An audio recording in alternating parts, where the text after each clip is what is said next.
The stars looked different from the observation deck of Lunar Base Alpha. Dr. Susan Clark often came here during her breaks, gazing at the vast emptiness that surrounded Earth's faithful satellite. Today, something caught her eye that wasn't there before. A faint shimmer near Jupiter's orbit. "Are you seeing this?" Susan asked, pointing toward the anomaly. Alan Mitchell, captain of the Earth Defense Force, stepped closer to the reinforced glass. "I've been watching it for 3 days. No, Command wanted to keep it quiet until we knew more." The shimmer grew larger over the following hours. News reports across Earth couldn't ignore it anymore. A massive object was entering the solar system, moving at speeds that defied human engineering. The object slowed as it approached Mars, revealing its true nature, a vessel of impossible size nearly as large as Earth's moon. Earth's government scrambled to form a unified response. After decades of petty squabbles, humanity finally stood together against the unknown. The United Earth Council selected 3 representatives for first contact: Dr. Susan Clark, for her expertise in quantum physics, Captain Alan Mitchell as military liaison, and Jack Monroe, a gifted linguist and cultural expert. "This mission could determine the fate of our species," said General Laura Bennett during the final briefing. "We need to show strength without appearing hostile. We need to share knowledge without revealing vulnerabilities." Susan fidgeted with her data tablet. "What if they don't want to talk?" "Then we observe, we learn, and we prepare," Alan replied, his voice steady despite the weight of their mission. The Earthship Endeavour was tiny compared to the alien vessel. As they approached, strange patterns became visible on its metallic skin, swirls and geometric shapes that seemed to change when viewed from different angles. "It's beautiful," Jack whispered as they docked at an opening that appeared on the vessel's side. The air inside was breathable, the gravity similar to Earth's. Susan made notes of everything: the lighting that seemed to come from nowhere, the materials that felt both solid and somehow fluid, the perfect temperature that required no visible climate control systems. They waited in a circular chamber for nearly an hour before the aliens arrived. When the wall simply parted open, Susan gasped. The beings that entered were tall and slender with iridescent skin that shifted colors like oil on water. Their 4 eyes blinked in unsettling patterns, and their mouths were hidden behind breathing apparatus. "We are the Zelnar," said the tallest one, the words somehow forming in the humans' minds rather than through sound. "I am High Commander Zextul of the Imperial Expansion Fleet." Jack stepped forward, bowing slightly. "We represent Earth and the human species. We come in peace and friendship." The alien made a gesture that might have been dismissal. "We are aware of your world. We have observed your development for some time. Your species has potential but remains primitive." Alan bristled at the condescending tone, but maintained his composure. "We've achieved space travel, built sustainable colonies beyond our world, and developed advanced technologies." "Child's play," Zextul responded. "The Zelnar Empire spans 23% of this galaxy. We have ruled for over 50,000 of your years. Worlds far more advanced than yours serve as mere resource centers for our least important outposts." Susan stepped forward. "We're eager to learn and share knowledge. Perhaps a cultural exchange."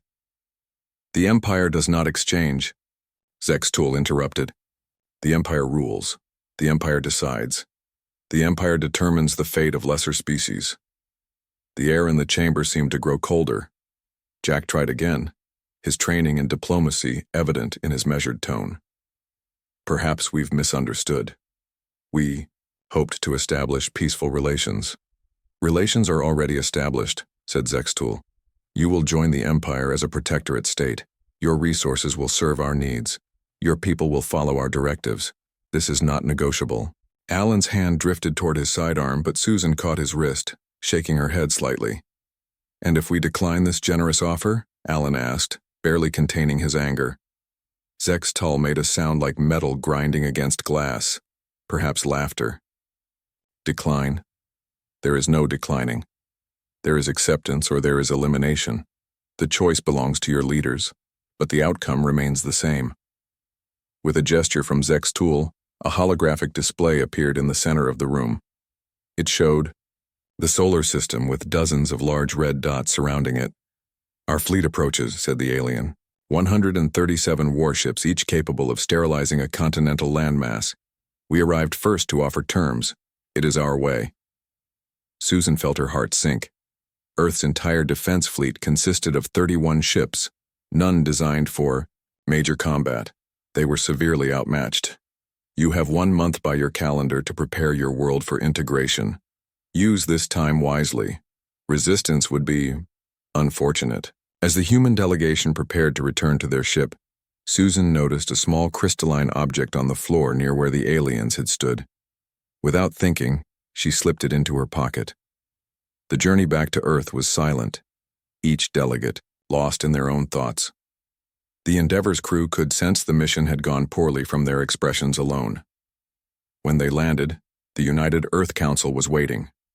President Carlos Rivera's face was grim as he listened to their report. So, they've given us a choice between slavery and extinction? He asked when they finished. Jack nodded. They see us as primitives barely worth their notice except for our resources. And there's no chance of fighting back? Asked Defense Minister Paul Gomez. Alan shook his head. Not conventionally. Their technology is centuries beyond ours. The room fell silent until Susan spoke up. I might have something. She pulled out the crystal she had taken from the alien ship. I think this fell from their equipment. It's some kind of data storage. Dr. Lisa Wong, head of technology research, took the crystal carefully. If we can read this, it might give us insights into their systems. It's a long shot, Susan admitted. Long shots are all we have, President Rivera said. Dr. Clark, I want you heading up a special research team immediately. Captain Mitchell, prepare our defenses such as they are. Mr. Monroe, your job is to buy us time. Find a way to stall them if they contact us again. As they left the council chamber, Alan pulled Susan aside. That crystal didn't just fall, did it? Susan met his eyes. Does it matter? If there's even a tiny chance it helps us survive? Alan nodded slowly. 1 month to find a miracle. Then we better get started, Susan replied, determination replacing fear in her voice. The next morning, Susan was escorted to a facility deep beneath the Rocky Mountains. There she met Dr. Nathan Rodriguez, a brilliant physicist whose theories on temporal mechanics had been considered too radical by the scientific community. So, Nathan said after they were introduced, I hear you stole alien tech, and now we need to save the world in 4 weeks. Susan couldn't help but smile despite everything. That's about the size of it. Hope you work well under pressure. Pressure is when diamonds form, Nathan replied, leading her toward the lab. Let's see what this crystal of yours can tell us about our new friends. Unknown to both of them, the answer would change the fate of humanity forever.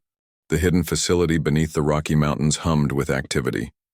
3 weeks had passed since first contact, and time was running out. Dr. Susan Clark hadn't slept more than 4 hours a night, working endlessly to decode the alien crystal.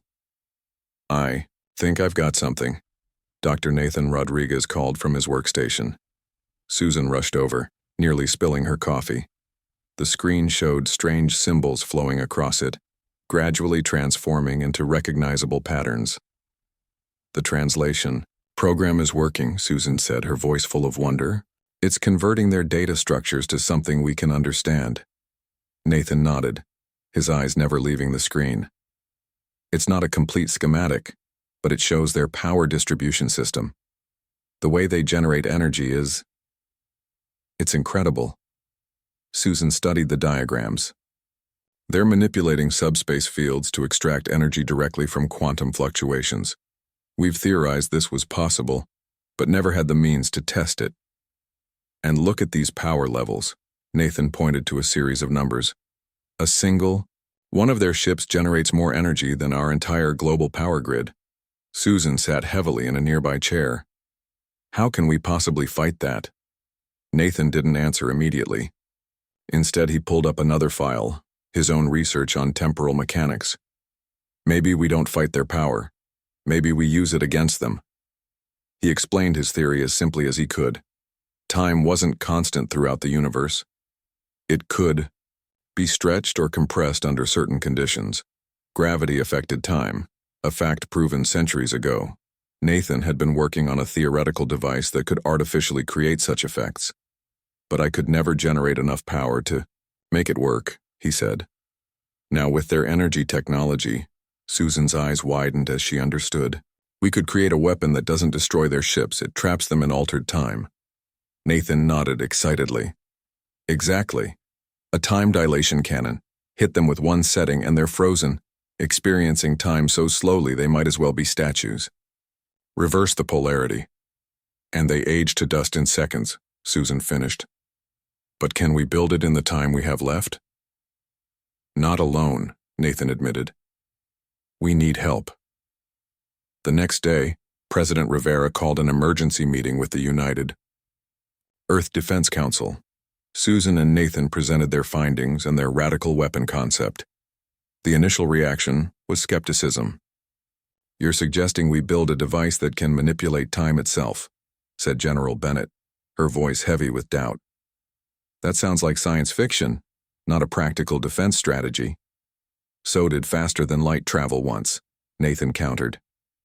The physics are sound, and with the alien power technology, it's possible. Admiral Patricia Wright, commander of Earth's Space Forces, leaned forward. Even if this works, we'd need delivery systems, ways to deploy this weapon against their ships. Captain Alan Mitchell, who had been quietly listening, spoke up. We can modify the Valiant-class cruisers. They're our newest vessels, with modular weapon systems. How many do we have? Asked the president. 3 are fully operational, Alan replied. The Defiance, the Chronos, and the Paradox. President Rivera looked at the clock on the wall. We have 18 days before the Zelnar deadline. Dr. Clark, Dr. Rodriguez, can you have a working prototype by then? Susan and Nathan exchanged glances. We'll need every resource available, Susan said. And we'll need to work around the clock. You'll have whatever you need, the president promised. This is our only hope. The following days blurred together in a haze of calculations, tests, and redesigns. Engineers and scientists from around the world were brought to the mountain facility, working in shifts that never stopped. Security was tight. No one wanted word of the project to reach the Zelnar. On the 7th day, they hit a major obstacle. The power coupling kept failing under the intense energy flow. It's melting faster than we can cool it, Susan said, looking at the smoking remains of their 4th prototype. Our materials just can't handle this level of power. Nathan paced the lab, thinking hard. What if we don't try to contain all the power? What if we create a feedback loop that directs excess energy into the temporal field itself? That could work, Susan said slowly. But it would make the weapon incredibly unstable. One miscalculation could tear a hole in time itself, Nathan finished. I know, but do we have a choice? While the scientists worked, the rest of Earth prepared for the worst. People built underground shelters. Governments moved key personnel to secure locations. The 3 Valiant-class ships underwent hasty modifications, their crews training for a battle they couldn't possibly win through conventional means. 10 days before the deadline, the Zelnar made their presence felt again.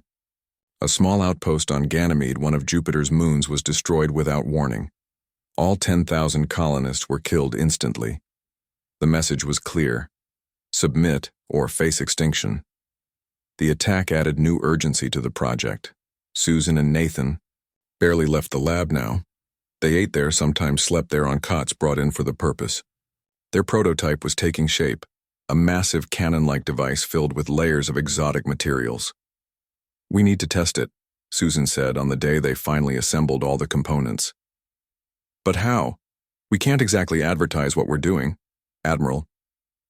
Wright provided the solution, an abandoned mining station in the asteroid belt. Far from prying eyes, they could test the weapon without drawing attention. The test was scheduled for 5 days before the deadline. The prototype, still bulky and rough, was carefully loaded onto the UNS Defiance. Susan and Nathan joined the crew, along with a small team of engineers. Captain Olivia Barnes, a veteran of the Mars conflicts, greeted them as they boarded. So, this is our secret weapon, she said. eyeing the device skeptically. Looks like something from an old movie. Appearances can be deceiving, Nathan replied with a tired smile. Just get us to the test site safely. The journey was tense. Every crew member knew what was at stake. Earth's long-range sensors had detected the main Zelnar fleet approaching. Over 100 warships, each capable of destroying an entire continent. The clock was ticking. At the test site, an uninhabited asteroid drifted peacefully. The cannon was deployed from the ship's cargo bay, positioned carefully. Power level stable, Susan reported from her console.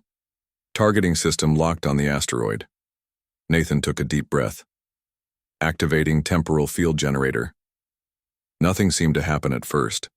Then, sensors began showing bizarre readings. The space around the asteroid was warping somehow. It's working, Susan whispered. Look at the chronometric sensors. Time within the field is slowing down. On the view screen, the asteroid appeared unchanged, but instruments showed that within the field, time was passing at 1,000th the normal rate. A second outside the field was equivalent to almost 17 minutes inside it. Now for the real test, Nathan said, adjusting the controls. Reversing polarity. The field changed. Now, time within it accelerated dramatically. The asteroid's surface began to change visibly. Cosmic radiation that would normally cause minimal erosion over millions of years was working thousands of times faster. In minutes, the asteroid developed deep cracks. Captain Barnes watched in amazement. If that had been a ship, the crew would have experienced centuries in minutes, Susan confirmed. Metal would fatigue, systems would fail, organic matter would age and die. The test was a success, but there was no celebration. Everyone knew what came next. We need to install this on all 3 ships immediately, Admiral Wright ordered via communication link, and prepare a demonstration for our unwelcome visitors. As they returned to Earth, Susan stared out at the stars. Do you think it will be enough? She asked Nathan quietly. Against their entire fleet? No, he admitted. But it might buy us time.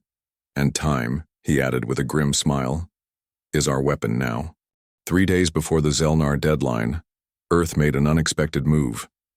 Instead of preparing for surrender or mounting a desperate defense, they sent a message to the alien fleet. The message requested a demonstration meeting at a neutral location, in the asteroid belt. It was a bold move that confused the Zelnar. High Commander Zextul viewed the message with his 4 eyes blinking in an irregular pattern. These humans continue to surprise me, he said to his second in command.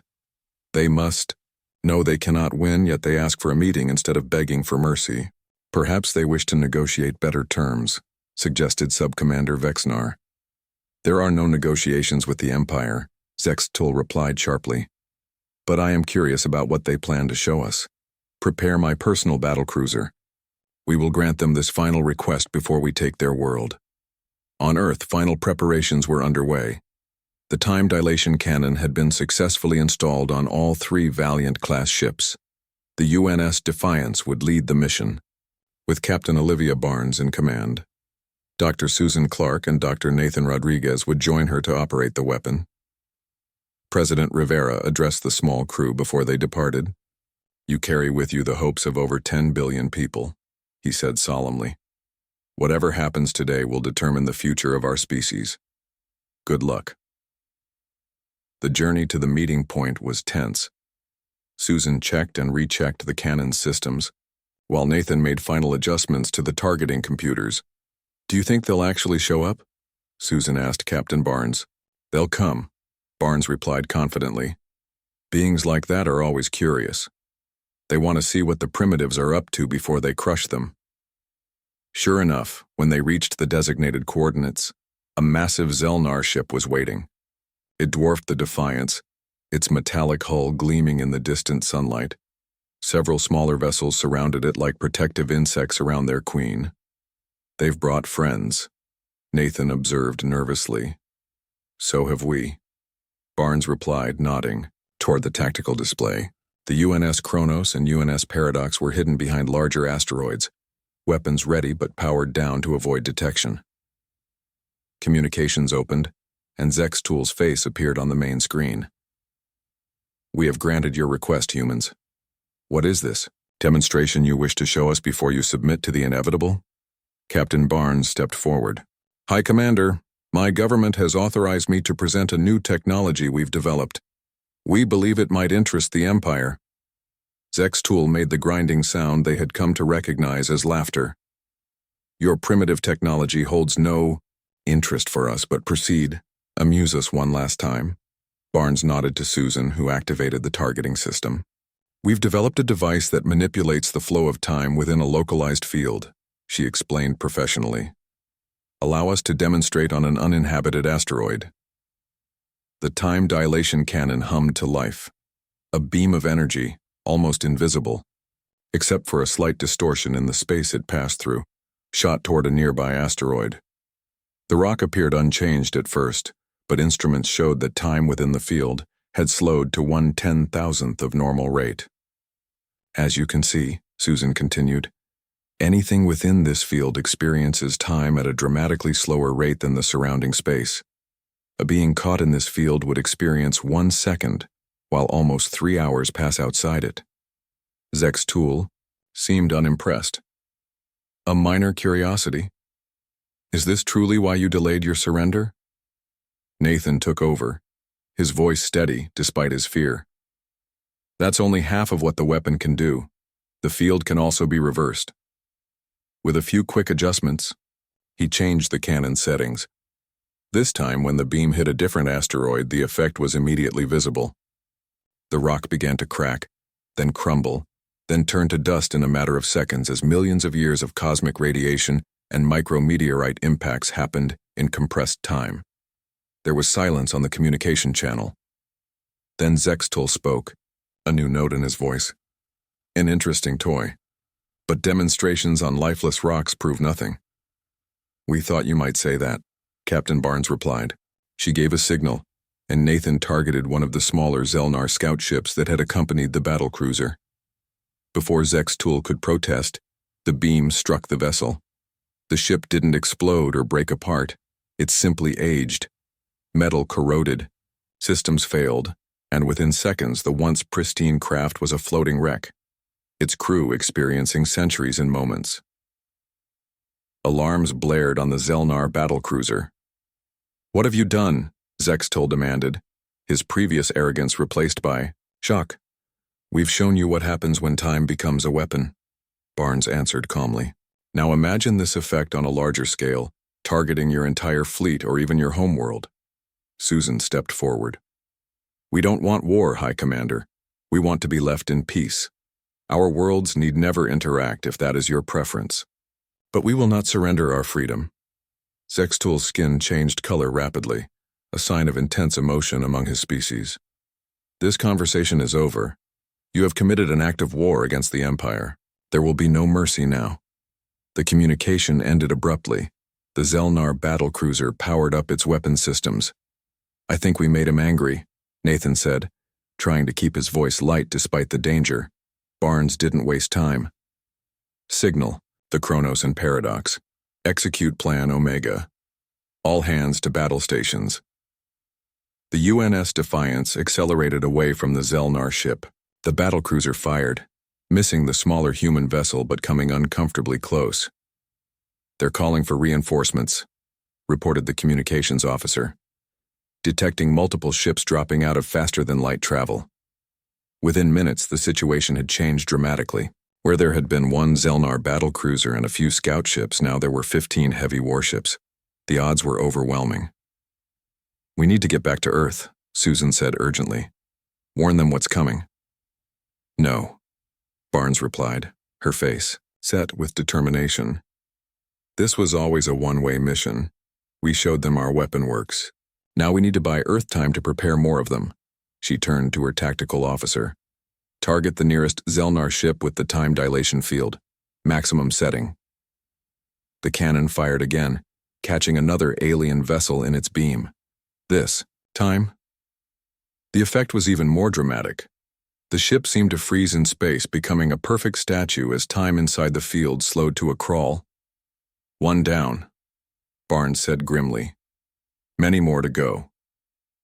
The UNS Kronos and UNS Paradox revealed themselves, then emerging from their hiding places to join the fight. Each fired their cannons claiming another Zelnar ship, but the aliens were quick learners. They began evasive maneuvers, making it harder to lock the cannons on target, and they returned fire with devastating energy weapons that the human ships could barely withstand. "Hull breach on Deck 4, called out the damage control officer. "Shields failing." Susan watched the battle unfolding with a mixture of hope and fear. The time cannons were working better than they had dared hope, but there were simply too many enemy ships. "We need to take out their flagship," Nathan said suddenly. "If we can capture or disable Zexutal's ship, it might create enough confusion for us to escape." Barnes considered this for a moment, then nodded. "Plot an intercept course, all power to forward shields. We're going to make a run directly at the battlecruiser." As the Defiance turned toward the massive alien flagship, Susan grabbed Nathan's hand. "Whatever happens next," she said softly, "we've given Earth a fighting chance."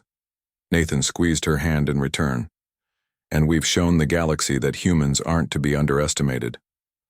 The Defiance accelerated toward its target, the time dilation cannon charging for what might be its final shot.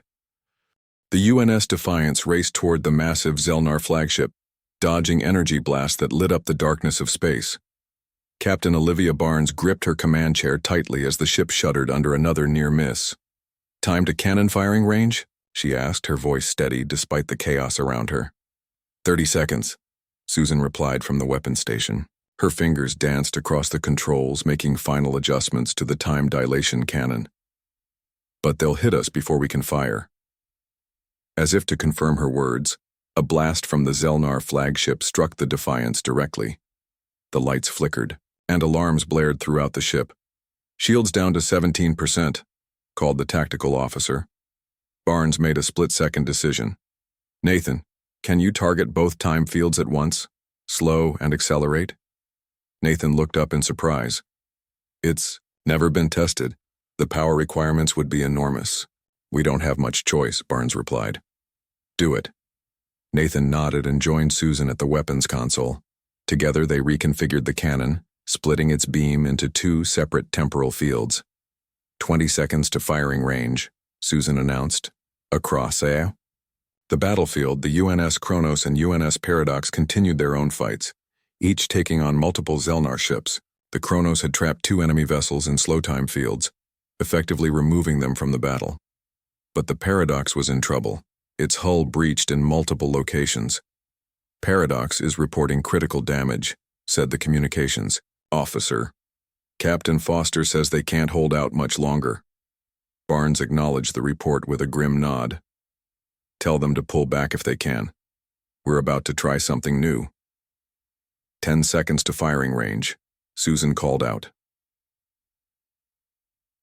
The Defiance shook again as another blast struck it. Sparks flew from a nearby console and a crew member rushed to put out a small fire. "Shields at 9%, reported the tactical officer. "One more direct hit and we're done." 5 seconds, Susan continued the countdown.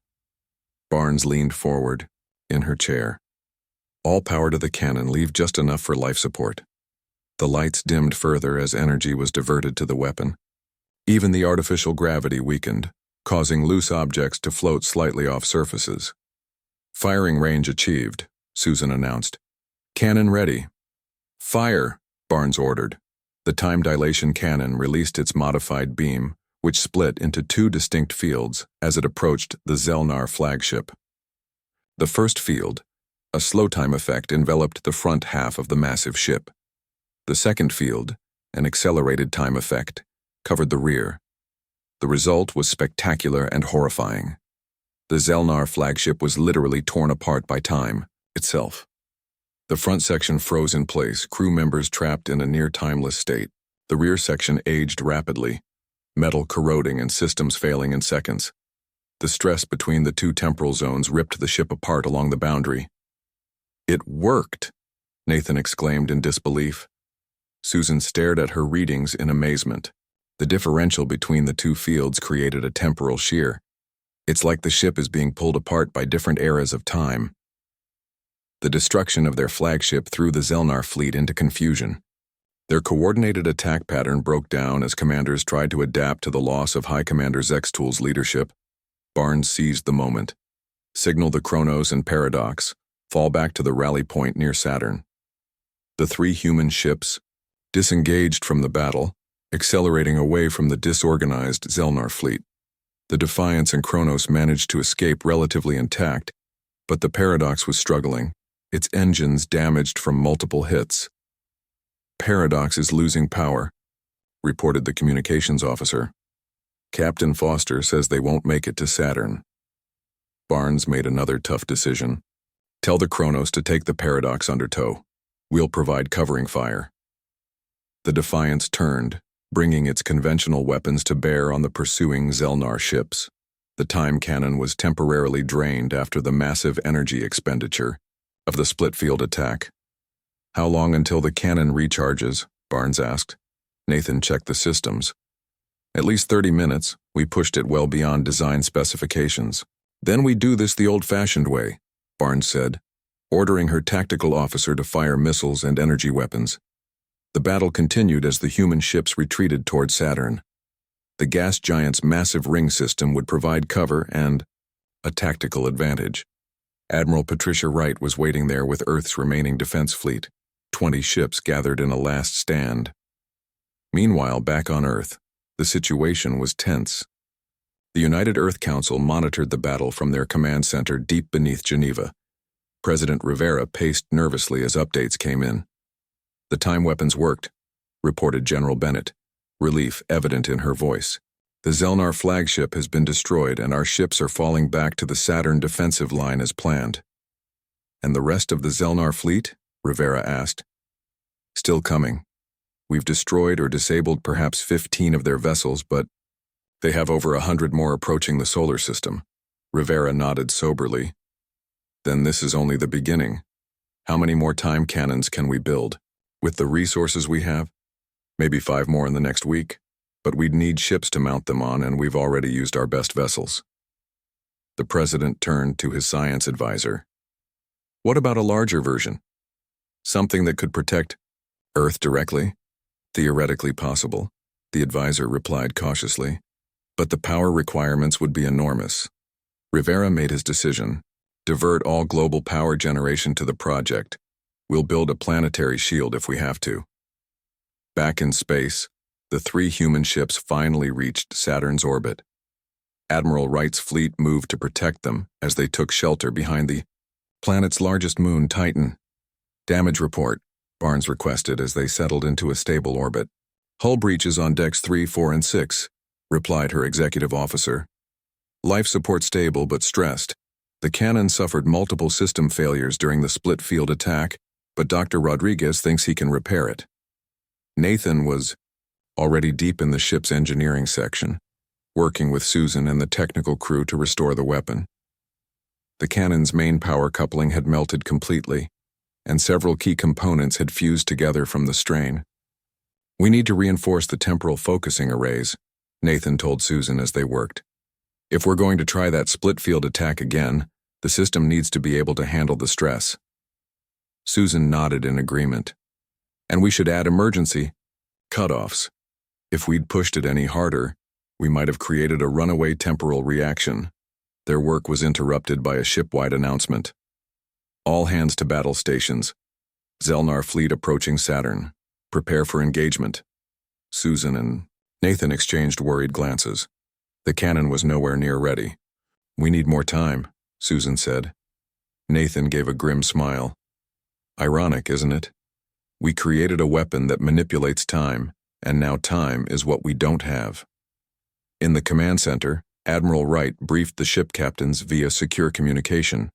The Zelnar have reorganized faster than we expected. Our scouts report 83 warships heading directly for Saturn. Their estimated arrival time is 4 hours. The time cannons won't be ready by then, Barnes replied. The Defiance's weapons suffered severe damage, and the Paradox is barely operational. Wright's face was stern but composed. Then we fight, with what we have. I've positioned antimatter mines throughout the ring system. We'll use Saturn's moons for cover and try to draw them into traps. A delaying action, Barnes realized. Wright nodded. Every hour we give Earth increases their chances of building more defenses. As they prepared for battle, Susan worked frantically in the engineering bay. An idea had struck her, something riskier than the split-field attack, but potentially more effective. What if we reconfigure the cannon to create a cascading temporal field, she suggested to Nathan. He looked up from his repairs, eyes wide. You mean a field that propagates through space, creating a wave of temporal distortion? Exactly. Instead of targeting individual ships, we create a time wave that sweeps through their entire fleet. Nathan considered the idea. It could work, but the calculations would have to be perfect. If we get it wrong— I know, Susan replied softly, but we're out of options. As they raced against time to implement their desperate plan, the Zelnar fleet appeared on long-range sensors, approaching Saturn with clear intent. The final battle for humanity's future was about to begin. The rings of Saturn glowed softly in the pale sunlight as the human fleet waited in formation. Admiral Patricia Wright stood on the bridge of her flagship, the UNS Resolute, watching the tactical display with steady eyes. The Zelnar fleet approached, in a tight formation, 83 warships against Earth's meager 23 vessels. They'll be in range in 20 minutes, her tactical officer reported. Wright nodded. Are the time cannons operational? The Kronos reports their cannon is at 70% capacity. The Defiance is still making repairs, hoping to implement Dr. Clark's new design. Aboard the Defiance, Susan and Nathan worked feverishly in the engineering bay. Engineers and technicians moved around them in organized chaos, replacing damaged components and rerouting power systems. The temporal focusing array is aligned, Nathan said, not looking up from his work. But I'm still worried about the power surge when we activate the cascade effect. Susan wiped sweat from her forehead. We've added 3 emergency cutoffs. If the reaction starts to run away, the system will shut down automatically. Captain Barnes approached them, her uniform scorched from earlier damage control efforts. We're almost out of time. Will it work? Susan stood up straight, meeting the captain's eyes. Honestly, I don't know. The math says it should, but we're pushing far beyond tested physics. It's that or face conventional weapons against a force that outnumbers us 4-1, Barnes replied grimly. I'll take the unknown over certain defeat. The ship's communication system crackled to life. All ships, this is Admiral Wright. The enemy fleet has entered the outer ring system. Prepare to execute Battle Plan Omega. The human fleet moved into position, using Saturn's moons as cover. The smaller ships darted between the rings, drawing individual Zelnar vessels into prepared traps. Antimatter mines detonated throughout the ring system, destroying 3 alien ships and damaging several others. But it wasn't enough. The Zelnar pressed forward with overwhelming force. 2 human destroyers exploded under concentrated fire. A third drifted helplessly, its engines destroyed. We can't hold them much longer, Wright told her fleet commanders. Defiance, what's your status? The cascading temporal field generator is online, Barnes replied. But we need the enemy fleet to bunch up. Right now they're too spread out for maximum effect. Wright made a quick decision. All ships, fall back to Titan. Make it look like we're protecting something valuable there. The human fleet executed a fighting retreat, pulling back toward Saturn's largest moon. As Wright had predicted, the Zelnar followed eagerly, believing they had found the humans' weak point. They're taking the bait, Barnes told Susan and Nathan. Get ready. Susan took her position at the modified weapons console, Nathan beside her. The cannon's power level readings climbed steadily as the ship's reactor channeled energy into the device. 80%, 90%, power at maximum capacity, Nathan reported. Outside, the space around Titan became crowded with ships. The Zelnar fleet, sensing victory, abandoned careful tactics and pressed forward aggressively. Now, Admiral Wright ordered. Captain Barnes turned to Susan. Fire the cannon. Susan activated the modified time dilation cannon. Unlike previous firings, there was no visible beam. Instead, a subtle distortion spread outward from the Defiance in an expanding sphere. As it touched the first Zelnar ships, the effect became apparent. Time itself became a weapon unleashed against the alien fleet. Some ships slowed to a crawl, their movements becoming imperceptible. Others aged rapidly, metal hulls oxidizing and crumbling. The most dramatic effect came where different temporal fields overlapped, creating shear zones that tore vessels apart. "It's working," Nathan exclaimed, watching the sensor readings. "The cascade effect is self-sustaining." But the weapon proved difficult to control. The temporal distortion spread faster than expected, threatening to engulf the human ships as well. "The field is expanding beyond calculated parameters," Susan warned. "We need to shut it down." "Can you contain it?" Barnes asked urgently. Susan shook her head. "Not completely, but I might be able to direct it." She made rapid adjustments to the cannon controls, fighting to shape the expanding temporal anomaly. After tense moments, the field stabilized, forming a curved wall of distorted time that engulfed most of the Zelnar fleet while sparing the human vessels. When it was over, 63 Zelnar warships had been disabled or destroyed. Some were frozen in slow-time fields that might last for centuries. Others had aged to derelicts, their crews long dead of old age in what seemed like minutes to outside observers. Many had simply been torn apart by contradicting temporal effects. The remaining Zelnar ships, witnessing the devastation, broke formation and retreated at maximum speed. Admiral Wright's voice came over the fleet communication system, unusually emotional. "All ships report status." The surviving captains checked in one by one. Of the 23 human vessels that had begun the battle, 11 remained operational. 5 more were damaged but salvageable. 7 had been destroyed. "We've won," Barnes said quietly, almost unable to believe it. The news reached Earth within hours. Around the planet, people celebrated in the streets. Humanity had faced extinction and survived against impossible odds. But Susan didn't join the celebrations immediately.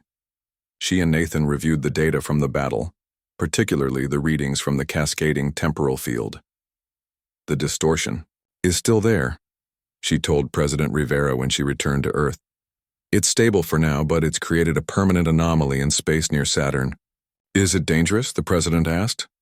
"Not immediately," Nathan answered, "but it proves something important. We can create temporal effects that last indefinitely. That means we could, theoretically, shield entire planets or even star systems." The implications weren't lost on Rivera. "Making us untouchable to the Zelnar Empire." 1 month later, a new alien ship entered the solar system. Unlike the warships before it, this one was clearly designed for diplomacy, elegant and unarmed. It transmitted a message requesting a peaceful meeting. In the United Nations headquarters in Geneva, Grand Emissary Kolvex of the Zelnar Empire stood before the assembled human leaders. His iridescent skin shifted colors nervously as he spoke. "The Empire has existed for 50,000 years, he began. "In that time, we have encountered 17,836 spacefaring species. None have ever defeated an Imperial fleet in battle." He paused, his 4 eyes blinking in sequence. "Until now," President Rivera spoke calmly. "We only wanted to be left in peace. That remains our desire." "The Emperor has authorized me to offer terms," Kolvex continued. "The Zelnar Empire officially recognizes Earth and all human colonies as sovereign territory. We propose a non-aggression pact and open diplomatic relations." The room filled with murmurs of surprise and relief. "We accept your offer," Rivera replied, "and we look forward to peaceful relations between our peoples." As the formal negotiations proceeded, Susan and Nathan stood near a window overlooking Lake Geneva. "Do you think they'll keep their word?" Susan asked. Nathan glanced at the alien delegation. "I think they're genuinely afraid of us now. We've shown them something they've never seen before, a weapon they have no defense against." "Time," Susan said thoughtfully. "We turned their greatest advantage, their advanced technology, into a vulnerability. And saved humanity in the process," Nathan added. Later that evening, as the treaty was being finalized, Grand Emissary Colvex approached. "Susan, your time weapon," he said quietly. "It is unlike anything in our records. Our scientists cannot comprehend how you created it with your limited technology." Susan smiled. "Perhaps we're not as limited as you thought." Colvex's skin flickered, with colors that suggested respect. "The Empire has ruled through superior force for millennia. Now we must learn to rule through cooperation and respect. It is a valuable lesson, though a painful one to learn." As the alien departed, Susan rejoined Nathan and Captain Barnes, who had been honored as heroes of the battle. "So what now?" Barnes asked. "Back to normal life?" Susan looked up at the stars visible through the window. "I don't think anything will be normal again. We've joined the galactic community for better or worse. And we've done it on our terms," Nathan added. "Not as conquests or vassals, but as equals." Outside, fireworks lit up the night sky, celebrating not just survival but a new chapter in human history. The species that had once been dismissed as primitive had proven its worth among the stars. The time dilation cannon had changed the balance of power in the galaxy forever, and humanity's future was now brighter than ever before.